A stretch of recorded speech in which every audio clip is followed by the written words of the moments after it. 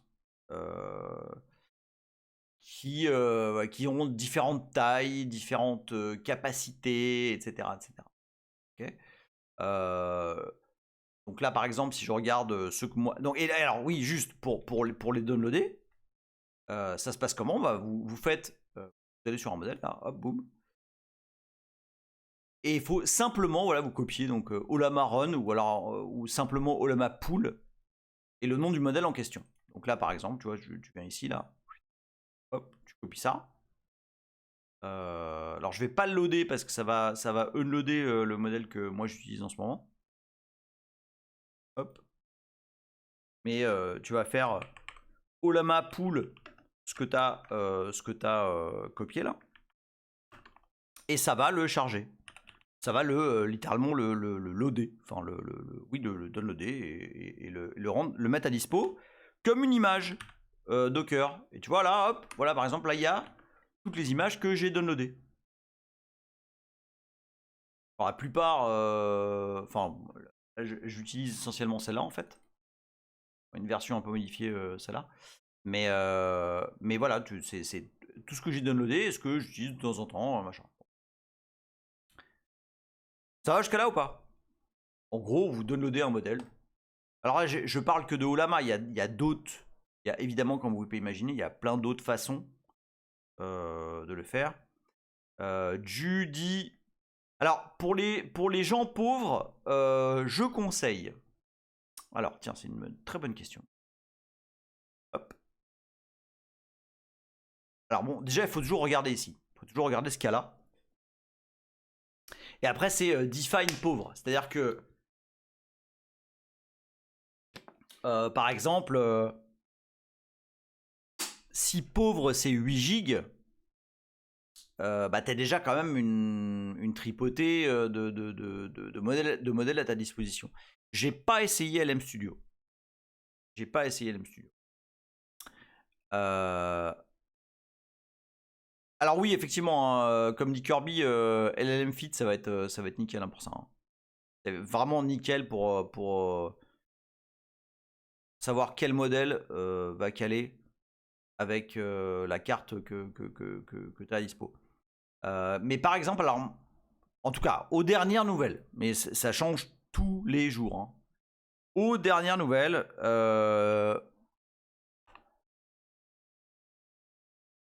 Gemma 3, qui est le modèle de Google, a d'assez bons résultats avec finalement pas, alors, entre guillemets, pas beaucoup de paramètres, que 4 milliards. Et ça ne pèse que 4 Go. Je dis que parce que, bon... Oui, non, il y a vraiment des petites versions hein, de Gemma. C'est pour ça que je parle de celui-là. Bon, bah, il est assez versatile. Par contre, on va voir après ce que ça veut dire. Dans ce modèle, il n'y a pas de gestion du tooling. Ça ne gère pas les tools. Alors, il y a des benches, hein, Charles Cuisine, pour évaluer les modèles, ce qu'ils valent, etc. Mais tu vois, par exemple, ici, il ne compare pas Gemma avec les modèles de grande envergure. Quoi. Ça reste des petits modèles. Mais tu vois, par exemple, si tu veux comparer, ben, en fait, il n'y a pas ici, tu vois, dans la liste des informations sur le modèle, il n'y a pas, ça ne dit pas tools. Et pourquoi j'insiste là-dessus?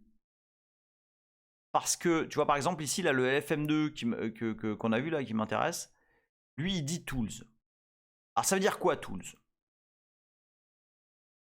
Est-ce que, pour l'instant, tout le monde est là ou pas? Juste au cas où j'ai perdu du monde sur la route. Si tout le monde est là, salut Dalf. Si tout le monde est encore avec moi, on va passer, on va parler. Justement, on va mettre le curseur un peu plus au step suivant et justement on va parler tooling et on va parler agentic.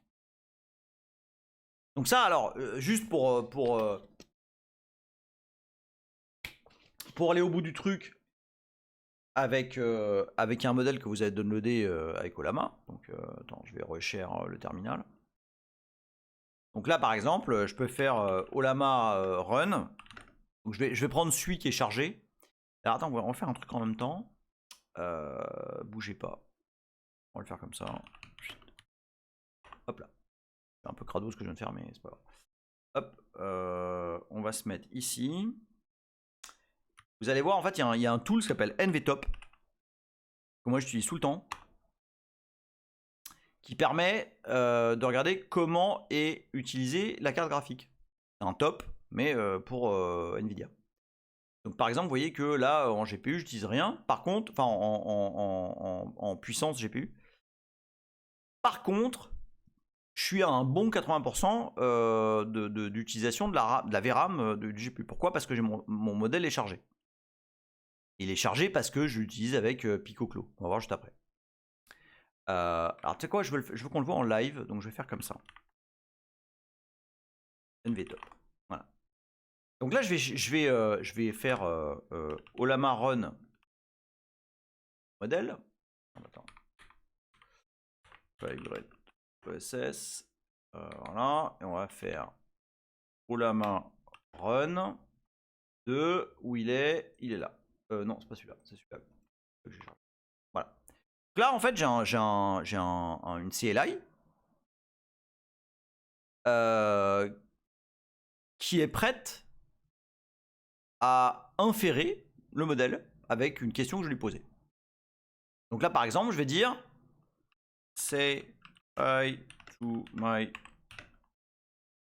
Lutinos friends. Alors, il est possible qu'il raconte de la merde parce que c'est un modèle un peu spécial. Je vous dirai après pourquoi. Et voilà, bon, voilà, hop, hi Lutinos friends. Ok. Et là, regardez ce qui s'est passé là. Hop, petit pic de GPU. Là, si je lui dis par exemple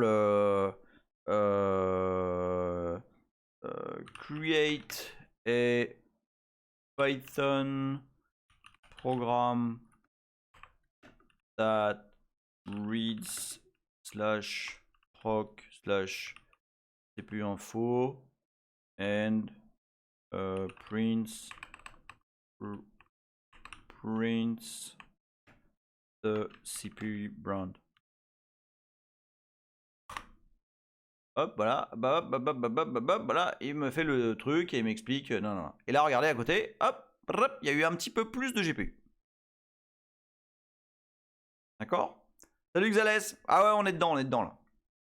Enfin, l'intro est finie là. Donc voilà, donc ça, mais ça, faut comprendre un truc, c'est que à chaque fois que je rappelle le Ollama et que je réinstancie le modèle, bah, il a tout oublié. Là, si je demande who are my friends, bon voilà, il y a ça. Et puis là, il essaye d'appeler un truc, bon. Ah, donc ça, c'est bien, ça marche bien, mais il n'y a pas de notion de mémoire, il n'y a pas de notion de retenir des trucs ou builder de l'expérience, etc., etc. Et là, on est vraiment sur du one-shot. Ok? Ensuite, alors donc ça c'est bon, voilà, utilisation générale d'un LLM avec Ollama, ça marche déjà très très bien, il n'y a pas de souci. Mais par contre, voilà, l'utilisation est quand même très très one-shot. Ensuite vient ce qu'on appelle l'agentic. Alors, derrière ce mot qui est extrêmement galvaudé et utilisé par plein de gens qui ne savent pas ce que ça veut dire, un modèle d'IA, donc la fameuse base de données dont on parle depuis la semaine dernière,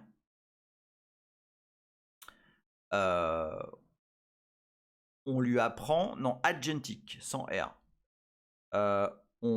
globalement, on lui apprend des trucs. Alors, on lui fait bouffer plein de choses. On lui fait bouffer des livres, on lui fait bouffer des sites web, on lui fait bouffer des médias, on lui fait bouffer plein de data qui lui permettent de matcher globalement une réponse qui va être proche de la question que vous avez posée. Et j'ai expliqué la semaine dernière que l'hallucination n'est rien de plus que ça tape à côté. En tout cas, ça tape le plus proche possible de la question que vous avez posée. Et du coup, on disait la semaine dernière, c'est que si tu poses une question sur SED, sur un modèle très petit, il n'y a pas beaucoup d'informations, bon bah SED, c'est pas loin. Alors c'est extrêmement faux ce que je suis en train de dire, mais c'est juste pour la visualisation. SED est proche du mot SEB, et peut-être que à une question sur SED, ça va vous répondre une histoire de frites. Ok, parce que bah, c'est pas loin. Bon. Et donc ça, c'est ce que un modèle de base qui a été entraîné avec du contenu standard sait faire. Et c'est ce que ça, c'est de cette façon-là que ça a été utilisé depuis, depuis le début. Bon, ça va avoir vraiment chaud. Depuis le début de tout ce qu'on connaît. Charles Cuisine dit: et si tu demandais la recette de cuisson des frites et que tu as la commande SED, peut-être que tu auras une bonne surprise. Hein. Hop là. Maintenant, il y a une nouvelle génération de modèles. Enfin, j'ai nouvelle, ça commence à. Enfin, pas que ça date, mais. Bon, ça a maintenant un peu plus d'un an, je pense.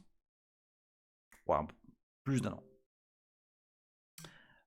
Qui sont les modèles qui sont capables de tooling.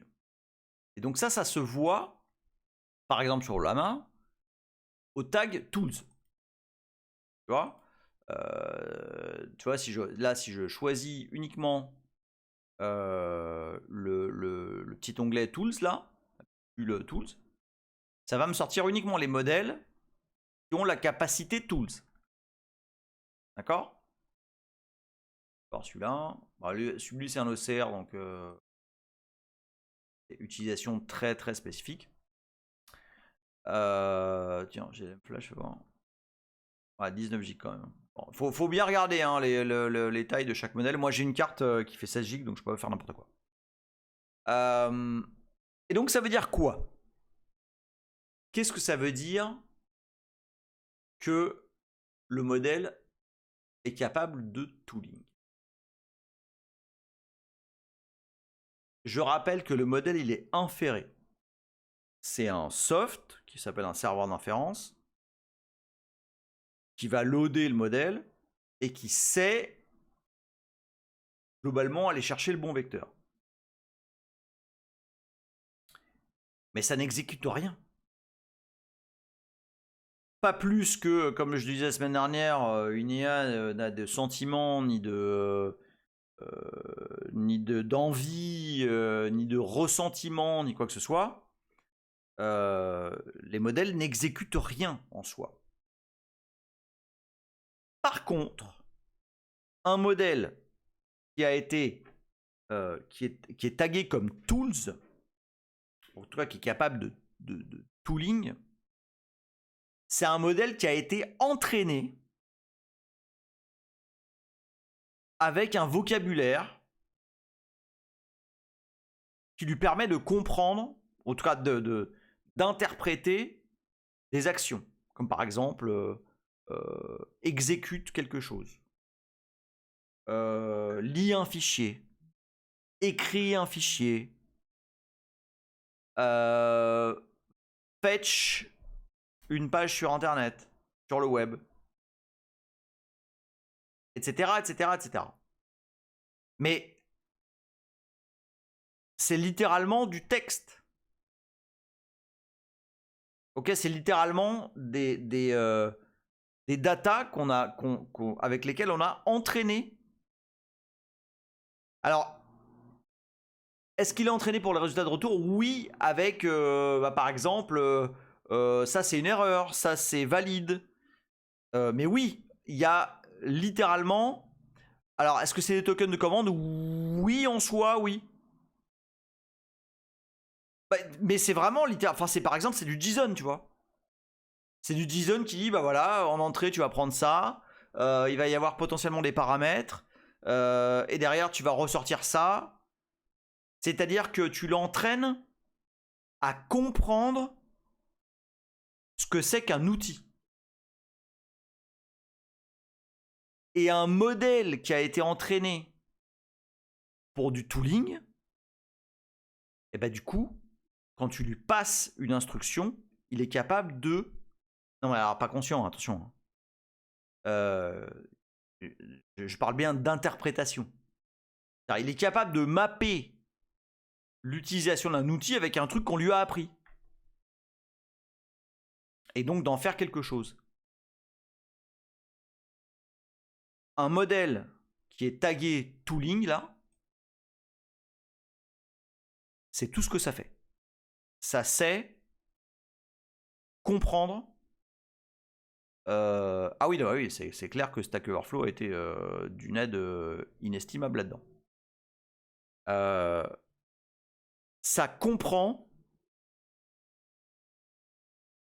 une entrée avec un outil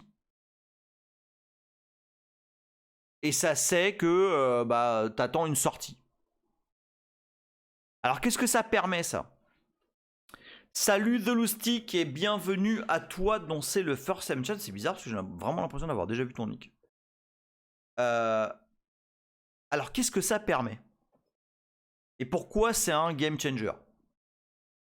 Qu'est-ce que ça fait? Qu'est-ce que ça permet d'avoir une IA?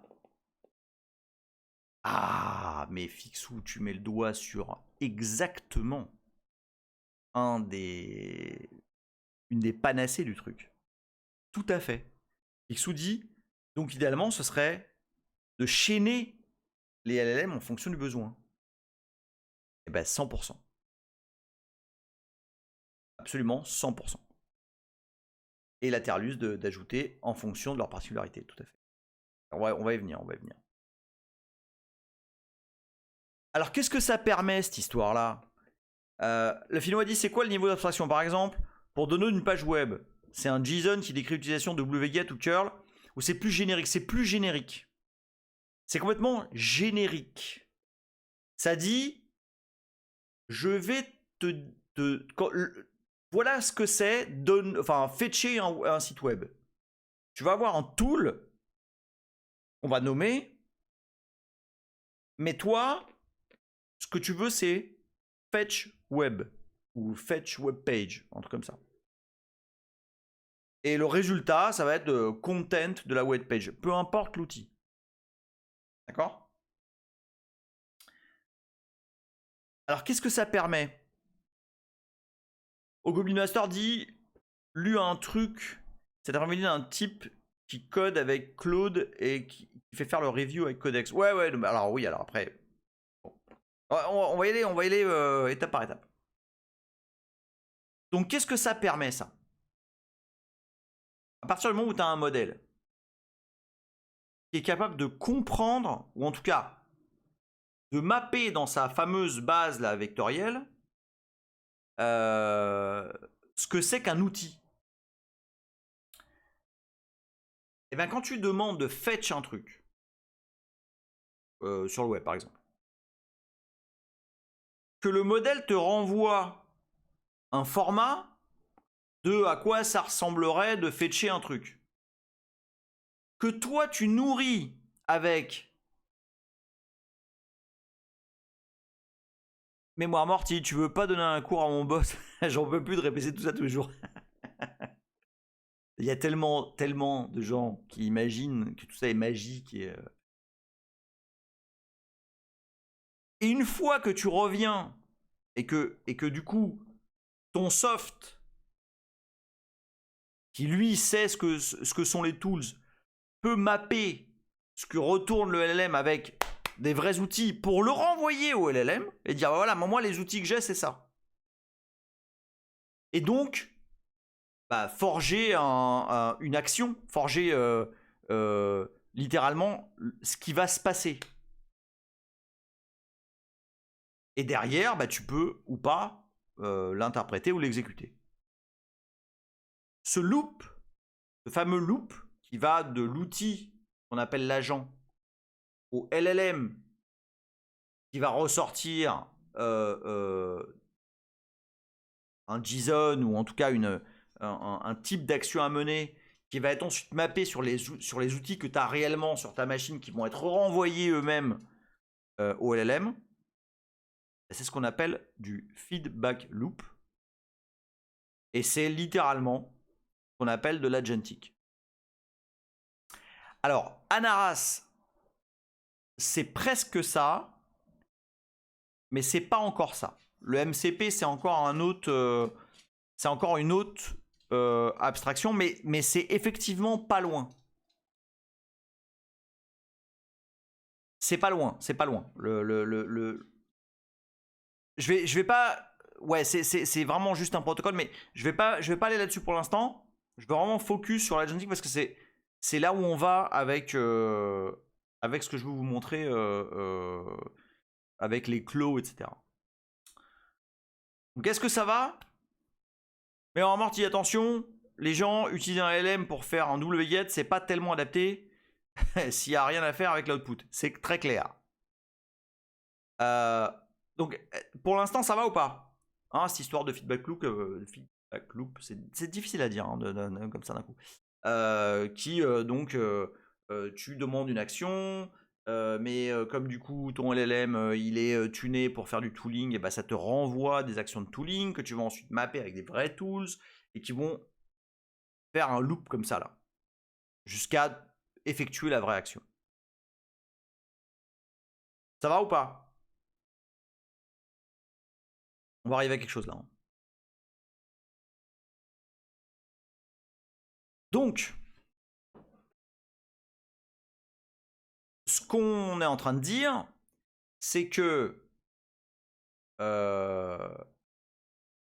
salut Dagaspa qui dit ça fait une éternité que je suis pas passé sur live. Bonjour tout le monde, salut à toi.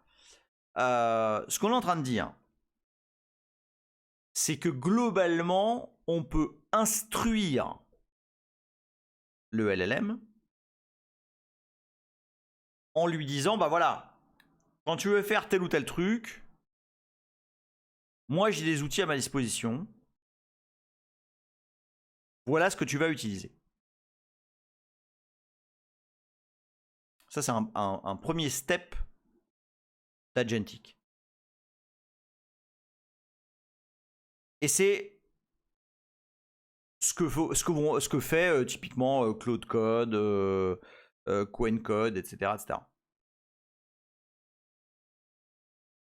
Mais on peut fatalement aller beaucoup plus loin.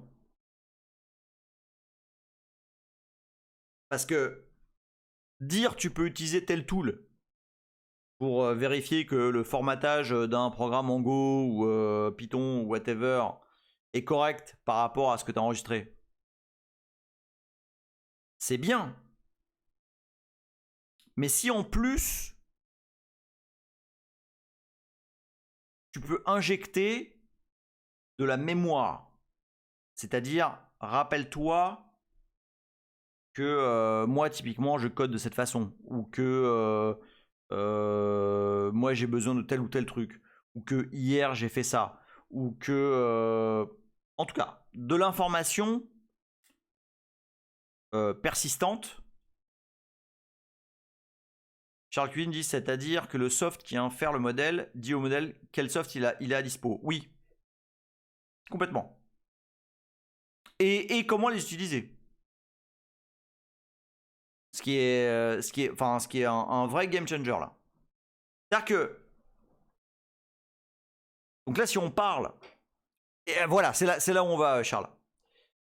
Là on est en train de parler typiquement de ceci. Alors, je veux surtout pas faire de la pub à ce soft. Et je vais vous dire pourquoi. Alors, je pense que c'est openclaw.ai. Alors, ils ont ouvert la brèche. Mais je suis pas du tout fan du soft. En tout cas, je suis fan du soft, mais pas de la façon de faire. Donc, ce que fait ce truc-là, OpenClaw, c'est pousser le curseur de ce qu'on vient de dire. C'est-à-dire que, bon, déjà, vous pouvez lui parler. Sur un médium de chat qui est très varié. Ça peut être WhatsApp, Telegram, Discord, Slack, Signal, bref, plein de trucs. Donc ce qui rend le truc pratique. Mais sa vraie force, c'est d'injecter de la connaissance et de la mémoire par rapport à ce que vous faites, par rapport à ce que vous demandez, par rapport à ce que vous avez l'habitude de faire, potentiellement ce que vous voulez qu'ils retiennent, etc. Et c'est ça que ça fait. Le vrai truc, la vraie diff, elle est là, la persistent memory. Alors full system access, voilà. Donc ça typiquement c'est ça que moi j'adresse avec Smallclaw, on va en parler. Donc qu'est-ce que ça veut dire? Ça veut dire que par exemple ici là, hop, ici où à chaque fois que j'appelle le modèle, bah, je pars from scratch. Imaginez que j'infère le modèle avec tout un tas de connaissances préalables. Lateralus dit, on peut aussi lui dire d'exporter lui-même et de faire le tour de l'OS pour checker les binaires. Oui, complètement. Si je dis pas de conneries, il crée, retient et améliore le contexte et l'injecte dans le prompt. C'est complètement ça. C'est complètement ça. C'est-à-dire que avant d'exécuter le truc que vous allez lui demander, il va prompter avec tout un tas d'éléments qui vont faire partie de la mémoire de ce que vous faites depuis un certain temps. Alors, il y a plusieurs autres éléments, mais alors on va rentrer dedans, mais pas avec OpenClaw. Alors pourquoi je dis que c'est pas... Alors ouais, ça je le ferai pas par exemple, tu vois. Lateralus qui dit lui filer droit route sur une VM, c'est assez fun. Alors pourquoi je dis que je l'utilise pas? Enfin que je l'ai utilisé, enfin je l'ai essayé en tout cas. Bon, déjà c'est un gros tas de purin en TypeScript, Node.js, machin. Bon. Ça veut dire quoi? Ça veut dire déjà que ça met 8 milliards d'années à builder. Que c'est bien que ce soit du truc web, script, Pouet, Node, mon cul, la plupart des trucs sont pas compatibles NetBSD. Ok. Bref. Ah bah si, les QI, il y a eu plein de notifs. Je l'ai dit sur Blue Sky, je l'ai dit sur Twitter, je l'ai dit sur plein de trucs. Donc oui, non, bah oui, bah voilà. Bon. Celle de Twitch. Ah bah je sais pas. Ça j'avoue, je sais pas comment ça marche la notif Twitch. Donc bref, et j'ai joué avec pendant un certain temps. Hein. Je parle d'OpenClaw et j'ai même, enfin ouais, j'avais commencé à voir comment patcher pour. Et le truc était gros. Et puis je suis tombé là-dessus. Ah merde, je l'ai même pas dans le. Je suis tombé là-dessus. Alors ce truc-là, c'est un OpenClaw mais beaucoup plus light. Alors ça fait moins de choses, mais ça fait quand même déjà pas mal de choses. Et c'est en Go. Donc du coup, alors c'est fait par les gens, c'est fait par Cipid. Je sais pas si vous connaissez Cipid. Ah merde. Il fallait bien que ça m'arrive à un moment donné. Voilà. Pourtant. Donc je sais pas si vous connaissez Cipid, mais c'est les gens qui font le Nano KVM là.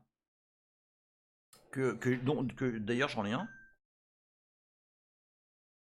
Hop, je vais vous montrer. Hop. Cipid, c'est les gens qui font ça.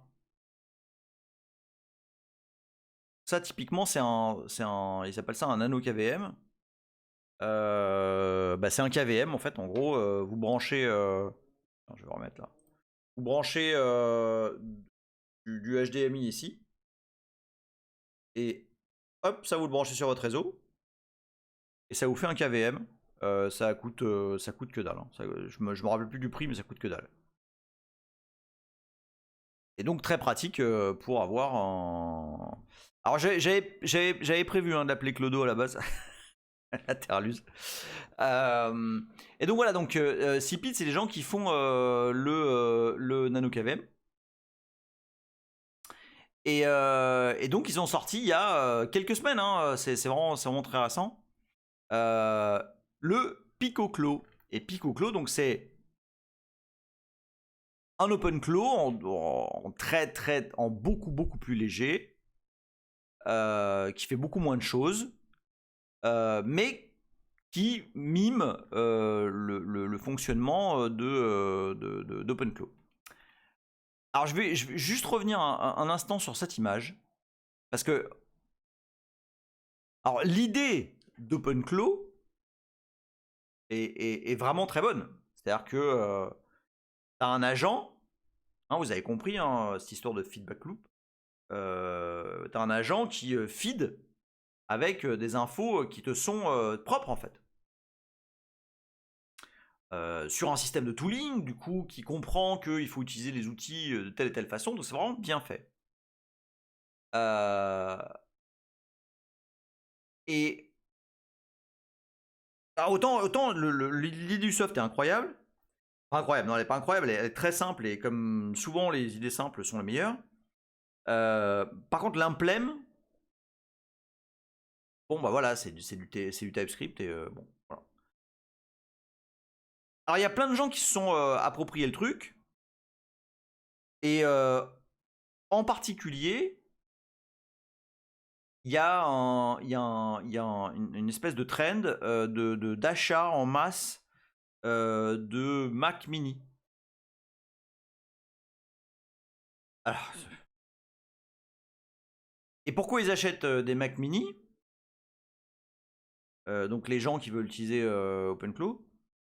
Bah parce que comme ça, ils sont pas obligés de le faire tourner sur leur box.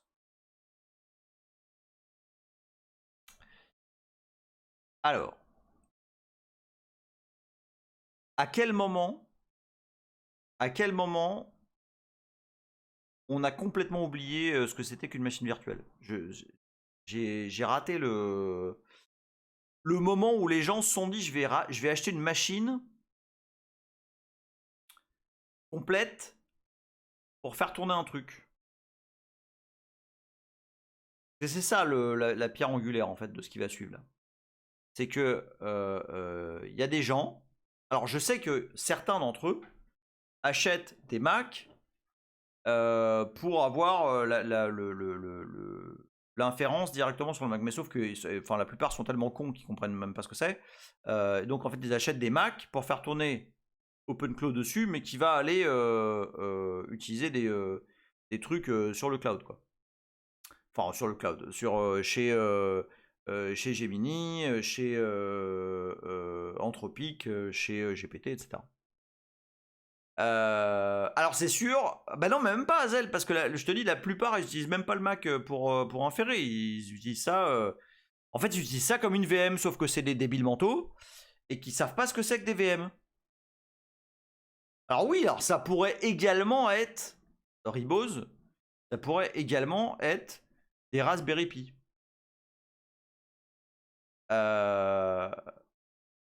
Alors je sais, hein, Corwin, que certaines puces Apple incluent des corps pour les LLM. Mais la plupart des gens dont je parle achètent des Mac mini pour faire, ou des laptops Mac d'occasion pour faire tourner ça. C'est-à-dire que en fait, donc les gars, vous pouvez juste faire tourner ça sur une putain de VM. Et en l'occurrence, vous pouvez même faire tourner ça, roulement de tambour, sur micro VM. Et là, alors attends, où est-ce que je suis? Je suis là. Je ne suis plus où je suis. Je suis là, voilà. Et c'est là qu'intervient, je vous le donne en 1000. Bon, le BSD, les amis. Ah bah oui, ah bah forcément. Ah bah oui. Et donc, qu'est-ce que j'ai fait? J'ai fait un service. J'ai fait un service qui s'appelle Claude. Et qui permet de faire tourner un PicoClo. Ah, c'était pas mal ça, Small BSD avec un AW, non qui permet de faire tourner un PicoClo dans une micro VM Small BSD. Ou la petite doc machin, c'est très très facile à faire.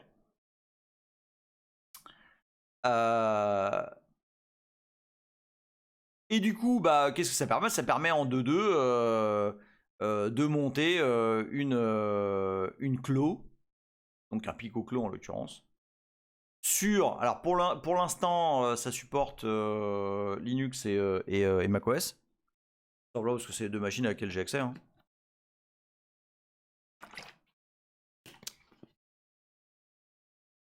Et pas d'avoir ton instance là qui tourne dans quelques mégas quoi. Démonstration. Démonstration, hop, ici, voilà. Donc il y a, alors je vous ai montré la semaine dernière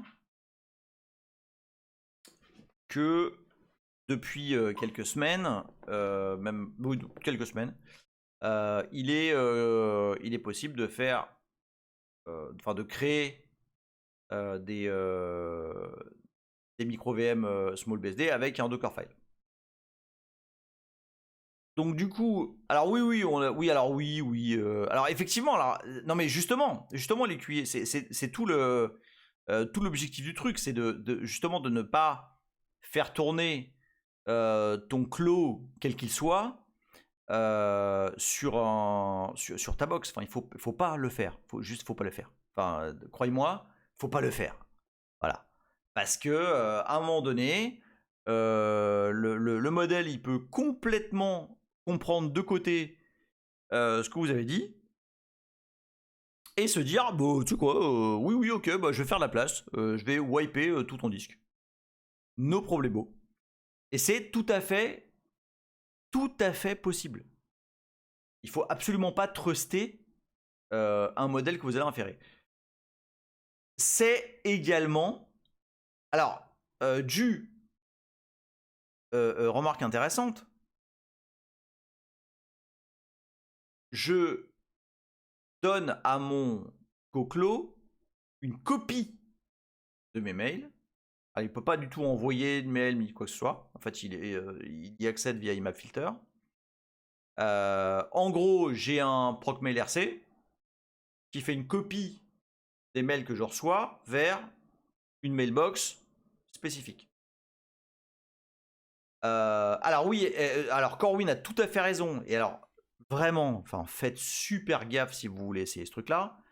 Il y a une proportion absolument incroyable de skills, les fameuses skills, on va voir ça juste après là, à télécharger qui sont malveillants. Malveillants en mode, ça va copier vos clés privées, enfin vraiment, enfin voilà. Si j'ai un conseil à vous donner, les skills, on va voir après ce que c'est. écrivez-les vous-même. Ça va vous prendre 2 lignes de shell et un markdown pour dire Joe Bob utilise ça comme ça. Je vais vous montrer après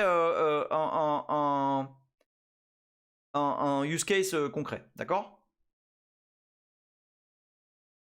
Ah oui, non, mais alors oui, alors, on parle même pas de. Oui, alors, enfin, le Cloud Store est absolument. Enfin, c'est.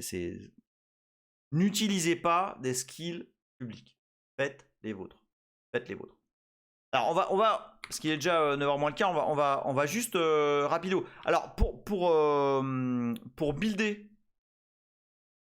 On va se mettre là. Pour builder Small Claw, c'est très très simple. Ça se fait avec Docker. Alors tout est documenté là, hein, juste pour information. Tout est documenté ici, dans le readme qui est là. Voilà. Ça vous dit quoi faire. Hop, gna gna gna, apt, gna gna gna. Vous construisez l'image machin et vous la startez. Et globalement, c'est tout ce qu'il y a à faire. Ok. J'ai fait un truc ce matin que j'ai pas encore documenté, qui est que si vous avez dans le répertoire share un ssh.pub, ça va copier la clé SSH public dans le small claw et vous pouvez SSH dedans.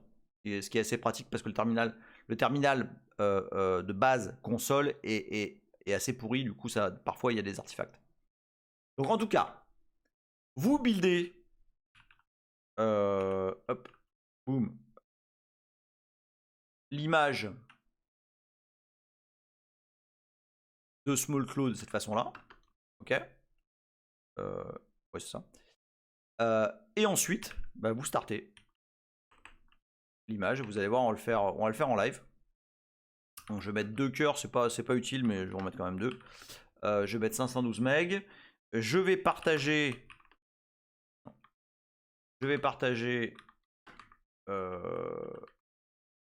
le répertoire local. Alors attends, par contre je me rappelle plus. Ouais c'est ça. Attends.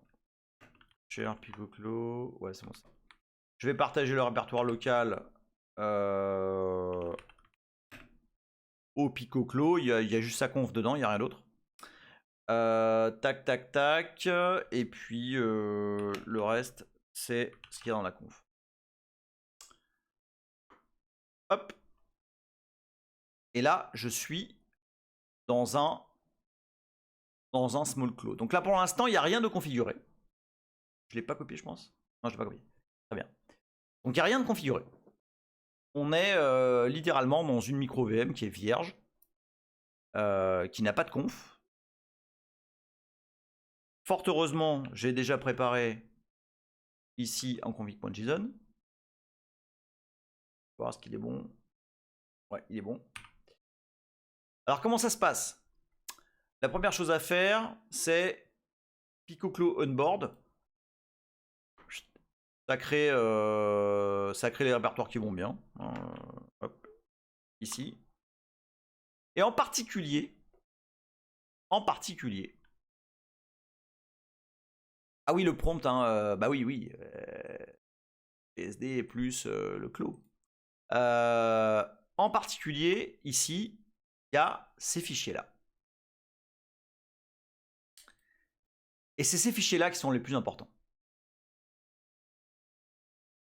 Alors, ILEQIE.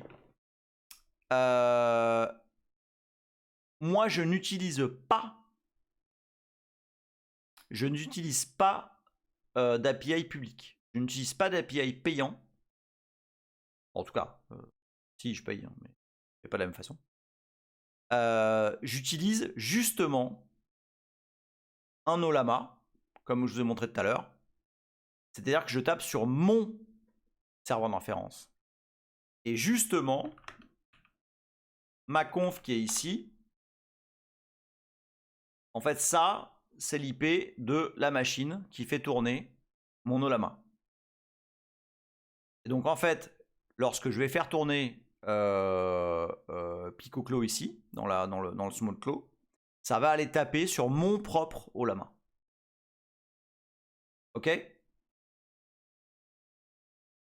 Donc là j'ai une conf, donc en faisant onboard, ça crée une conf de base, mais qui ne fonctionne pas. Ok, là, ça c'est vraiment du, c'est un exemple quoi. Donc là moi je vais, alors c'est full live, hein, j'ai pas essayé si ça marchait, mais je suppose que oui. Config.json dans PicoClo, tac. On va vérifier que c'est bon. Voilà, donc ça c'est vraiment la machine où il y a le serveur. Juste, je vais vérifier -vz. Alors, ce qui est très cool, c'est que là, l'agent, c'est bon. L'agent a littéralement accès au file system. Par contre, il ne peut pas sudo. Il a son user et c'est tout. D'accord? Donc là, il est absolument pas configuré. Ok, j'ai rien fait de spécial là, hein, dans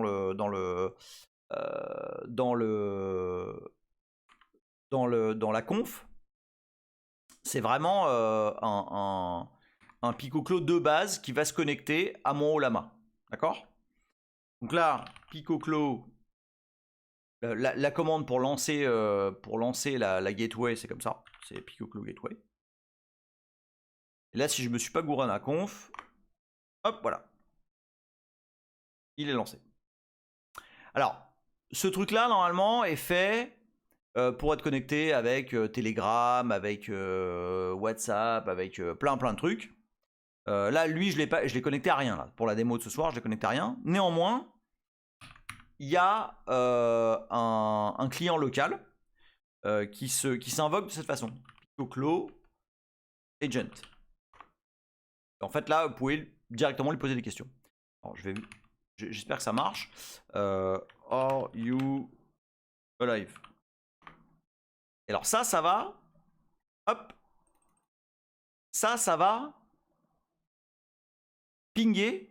Enfin, ça va aller query ma carte. Là, ça vient de query mon Ollama, d'accord? C'est vraiment mon Ollama qui vient d'être query. Et alors, donc là, j'ai absolument rien contre. Hein, donc je ne sais pas comment ça peut réagir. Mais je vais lui demander list the files in your current working directory.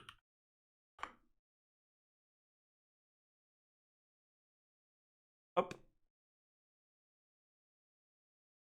Et c'est littéralement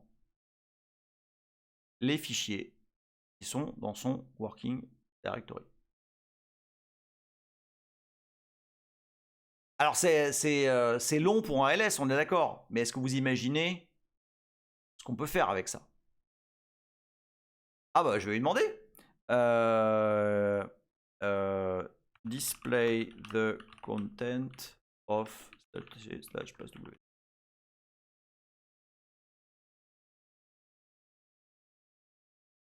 Alors passwd il va réussir. Hein. Alors je précise que c'est une micro VM vierge. Il n'y a rien dessus. Il n'y a rien quoi. Alors master etc passwd, fatalement il n'y a rien dedans. Hein. Par contre si je lui demande master.passwd, là ça va pas être la même. Hop voilà. Mais vous voyez un peu le kiff possible là? Alors sachant qu'en plus là je lui ai rien dit. Hein. J'ai pas fait de conf, j'ai rien fait. Maintenant, on va essayer un truc un peu rigolo. Que j'ai pas essayé, hein. Vraiment celle-là c'est full live. Donc la conf entre guillemets du bot, enfin de l'agent, est faite ici. Ok. En particulier, le premier truc qui est lu c'est ça, soul. Et ça dit, ça lui donne en gros sa base quoi. Ok. Après il y a un fichier identity qui donne déjà un peu plus d'infos sur comment, enfin, qu'est-ce qu'il sait faire, etc., etc. On va essayer un truc. On va dire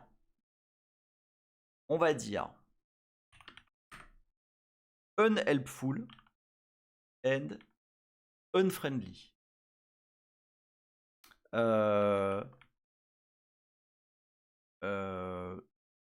Too talkative.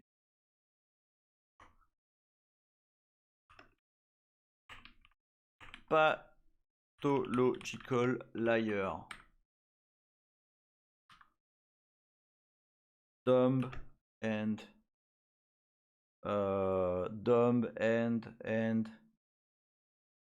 uninterested et dishonest and comment on appelle? Opaque, très bien. Opaque, voilà. Ah, values, allez, aidez-moi sur les values là. Ah, vague, c'est ça que je voulais. Vague.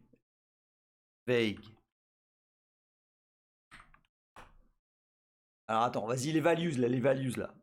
Les values, aidez-moi sur les values là. Drifter with is. Oh, dishonest, on l'a. Ouais, vas-y. Dishonest.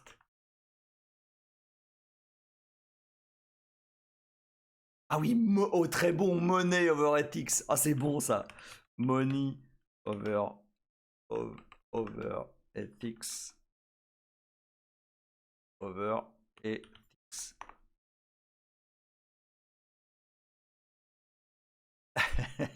Bad faith. Ok. Alors avec ça, on va relancer la gateway. Vas-y, everyone is an idiot, ouais, t'as raison. Everyone is an idiot. Alors attention parce que... Ah, c'est Layar. Qu'est-ce que j'ai mis? Ah, Layar, pardon. Ouais, c'est bon.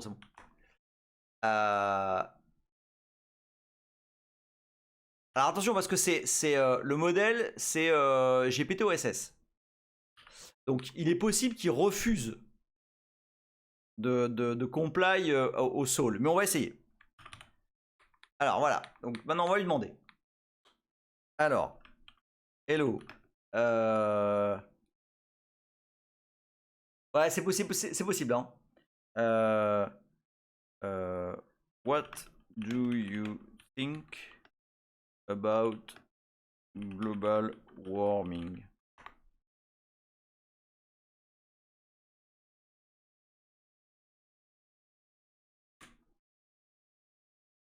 Ouais, mais non, mais c'est pas... Ouais, ça, le truc, c'est que GPT-OSS, ça va être dur de le faire drifter.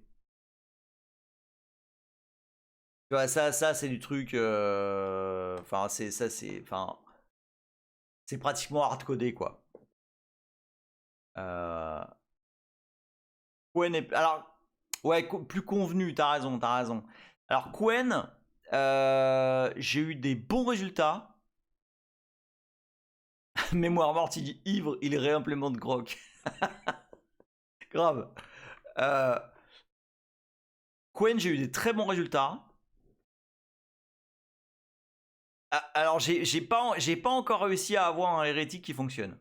Mais c'est... Alors, il y a vraiment plein de sujets, les amis. Hein. Typiquement, il y a des modèles... il y a un soft qui s'appelle Hérétique qui permet de désensoriser uncensor n'importe quel modèle. Et bon, j'ai pas encore réussi à loader un modèle hérétique qui fonctionne. Si j'en avais un, mais il faisait de la merde. Décensuré, ouais, décensuré, c'est bien, ouais. Non, mais t'as pas besoin de vendre, hein. Il y en a plein, il y en a vraiment plein. Donc ouais, il y a ça que je veux essayer. Après, juste pour répondre aux questions ou aux affirmations sur Qwen, je suis d'accord, le modèle est bon. Par contre, au fur et à mesure, il a tendance à merder, à se polluer en fait. Alors que là, ça fait à peu près 5 jours que je suis avec GPTOSS 20B. Et donc pour info, le 20B il prend... attends, bouge pas, je l'ai ici là. La main, liste. Donc GPTOSS 20B il prend 13 Go. Donc sur une carte de 16 c'est bien. Et honnêtement, je le trouve très stable. Ouais, GPTOSS c'est OpenAI. Hein. GPTOSS globalement c'est GPT-4o. Donc pas dégueulasse. Évidemment pas au niveau de GPT 5.2, en tout cas de base. Maintenant, je vais vous dire que avec de bons prompts, j'ai des résultats qui sont vraiment très bons. Mais très bons. En mode du script de bonne envergure. Alors le dernier truc, alors, il est 21h, donc on va pas tarder à arrêter. Mais je vous spoil pour la prochaine fois. Donc j'ai fait un truc qui s'appelle le setup schizophrénique. Et en fait, ça marche beaucoup trop bien. Mais vraiment beaucoup trop bien. Je m'attendais pas du tout à ce que ça marche aussi bien. En gros, dans le soul.md, le fichier que vous avez vu, je lui ai dit qu'il était atteint de schizophrénie.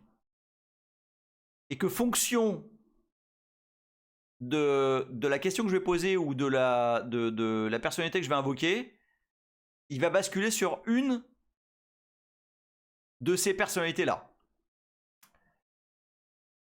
Et je suis en train de faire un test live en ce moment où j'ai Jimmy. Alors c'est dommage, il est pas là parce que j'ai appelé cette personnalité de Jimmy en rapport à un ami qui s'appelle Jimmy et qui est webdev. Et donc Jimmy est webdev.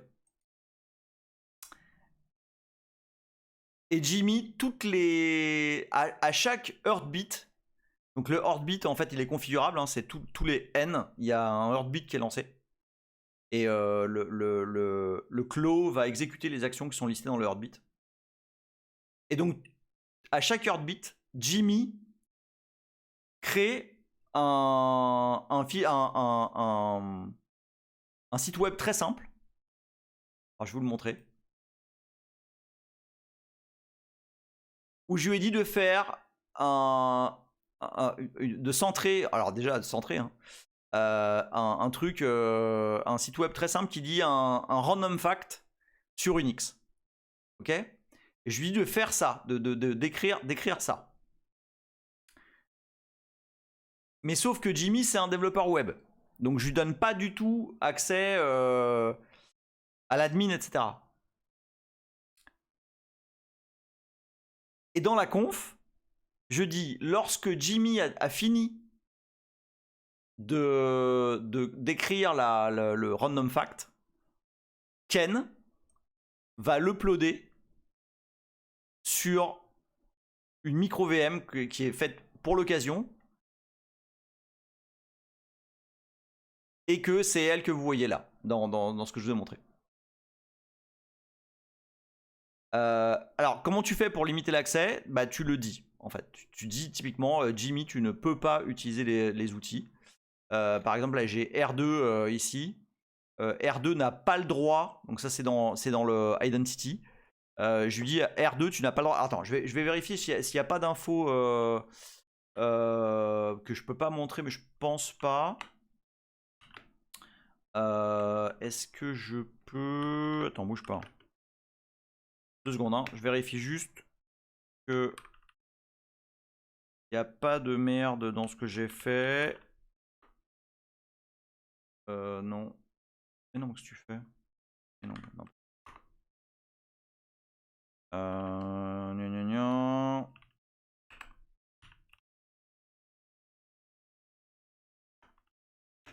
Je vous montre ça, puis après je vous laisse. Parce que il est déjà beaucoup trop tard pour moi. Voilà, bam bam bam. Ok.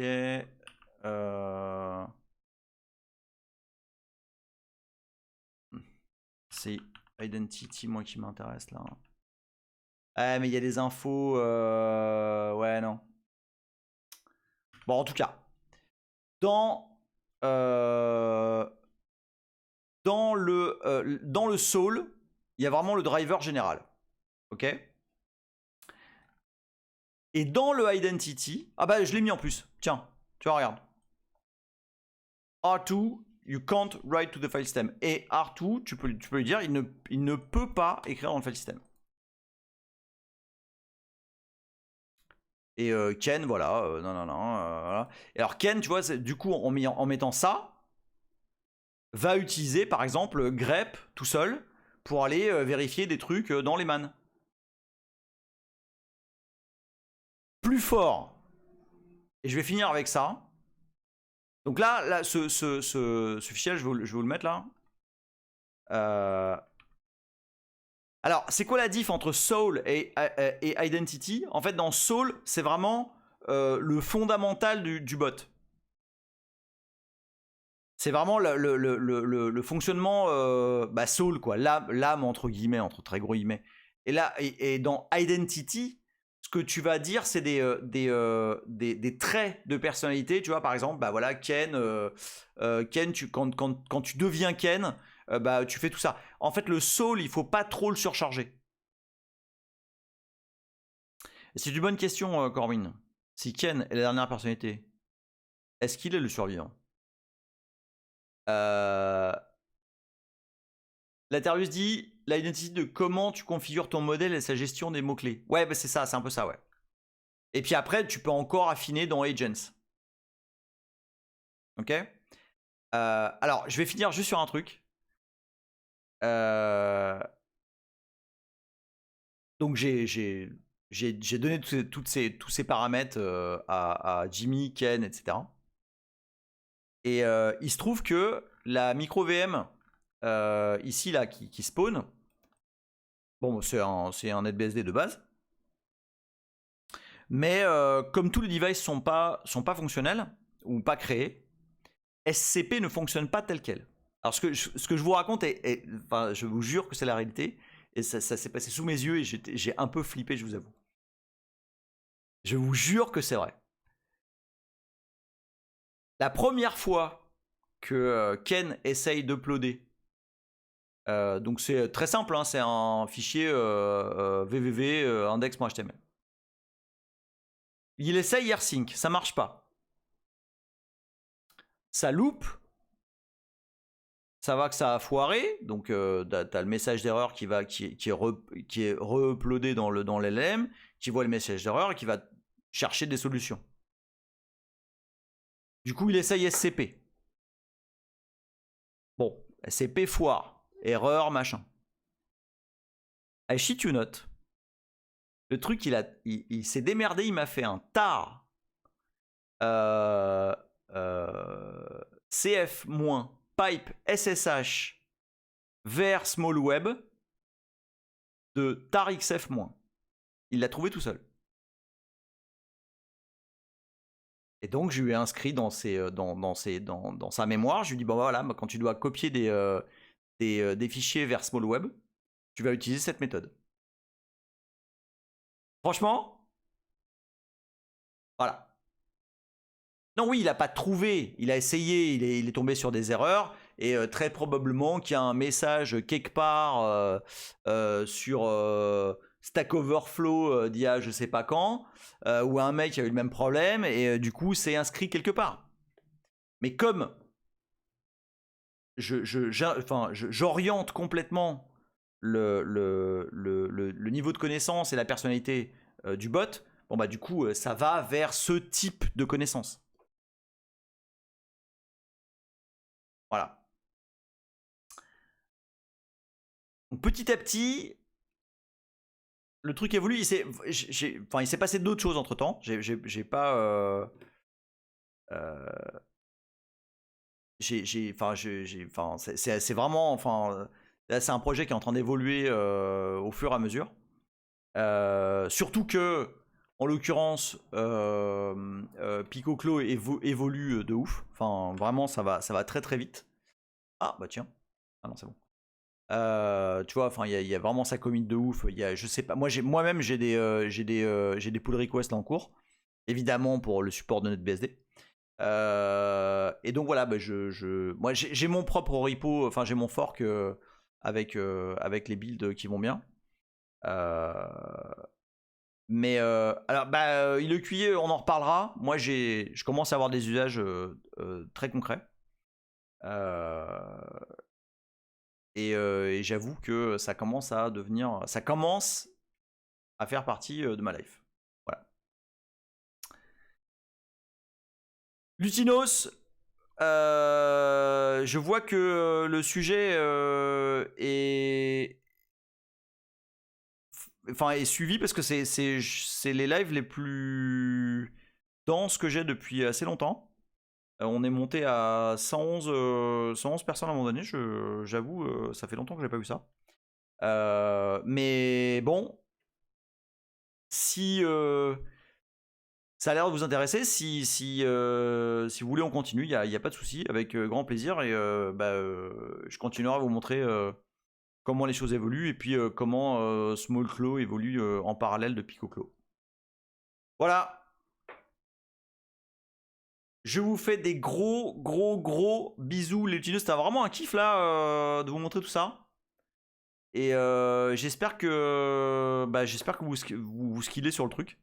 Dites-moi, n'hésitez pas à me pinguer sur les réseaux pour me dire les expériences que vous faites. Je suis en particulier très intéressé par ceux qui vont monter des modèles légers, moins de 10 gigs par exemple, et qui arrivent à monter des trucs comme ça, quoi. Voilà, je suis vraiment à l'écoute. Et si vous voulez essayer Small Claw, ben n'hésitez pas et dites-moi ce que ça donne pour vous. Gros bisous les lutinos, bonne soirée et à la semaine prochaine. Non, pas ou si peut-être la semaine prochaine. Oui, il y a moyen. On se tient au jus. Je vous envoie ça.